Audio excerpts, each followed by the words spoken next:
some of the lingua franca of the funk business, and people come from miles around with an almost religious devotion to get on down.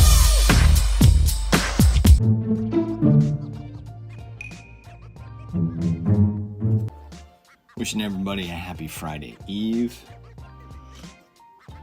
Hoping everybody's doing okay in Florida too with the hurricane. That is just cannot imagine having to go through all that stuff.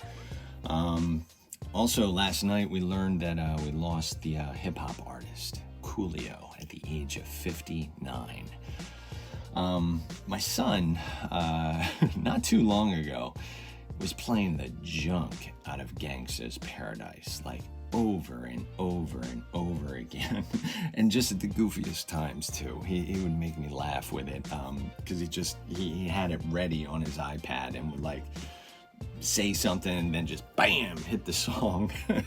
I mean, it reached the point I almost started to think that I was hearing it more then than back then when the album or that song was actually a hit. But I told him today, and he was like, "What, Coolio?" Yeah, Coolio, age 59. Apparent heart attack. It's still too early, I guess, but I don't know. All right, let's get rid of that day. We are here on the 29th. We've got 94 days to exit plan, and tomorrow's Friday. So with Friday comes New Music Friday. And typically I start digging into anything and everything out there with new music. Some songs start sneaking out as early as Tuesday. I'm visiting all kinds of websites trying to find out what's going on. And one of the ones that I visit, and I also signed up for their newsletter, is Pitchfork, pitchfork.com. Now, Pitchfork does all kinds of stuff, not just new music. And yesterday, they came out with their list of the 150 best albums of the 90s. That's me. That is all me. So I got lost into that list and very confused as well, because just like all-star selections in baseball and football, someone is always snubbed. So here's my little commentary on the 150 best albums of the 90s from Pitchfork.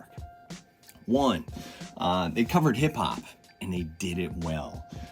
Tribe Called Quest made the list twice, one of their albums holding the number 9 spot. And I absolutely applaud the number 2 album being Lauryn Hill, The Miseducation of Lauryn Hill. So hip-hop, they did good. Number 2, they also listed some of the artists we lost too soon in this list. I think you get both Elliott Smith albums. There's a Jeff Buckley album on there. They did good. They did very well in that sense too. Now, number 3, the obscure was played out way too much. I mean, Neutral Milk Hotel made the list. I know that album. I like that album. I'm not going to pick on that album. I just don't think it should be on that list. I was like, what? Wow, all right, way to go, guys. But this occurred, the obscure, all the way throughout the list, all the way to number 1, which went to My Bloody Valentine with their Loveless album.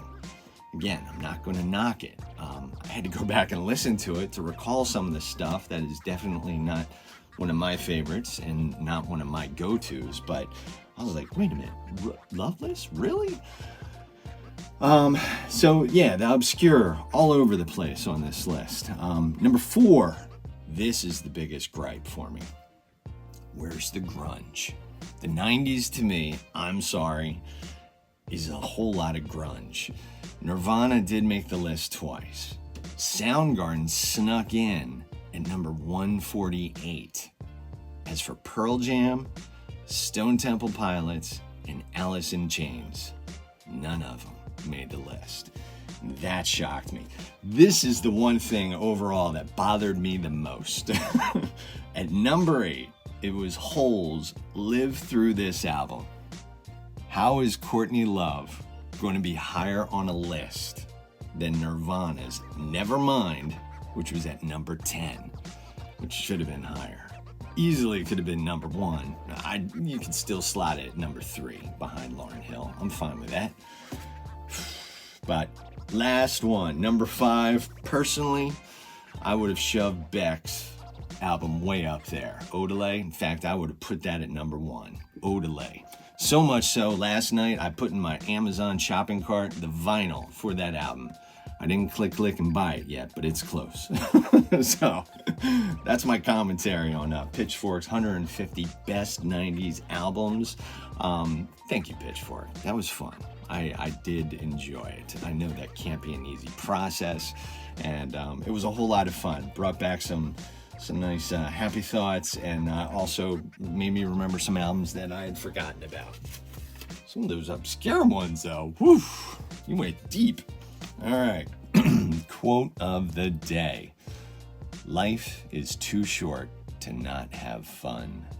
We are only here for a short time compared to the sun and moon. Coolio. Too soon. Too soon. Go enjoy the now, people. Make those good choices. Oof, I do have the link to that list and everything at brentevans.net. That's all I got. Make it a good day. I'll see you tomorrow with new music.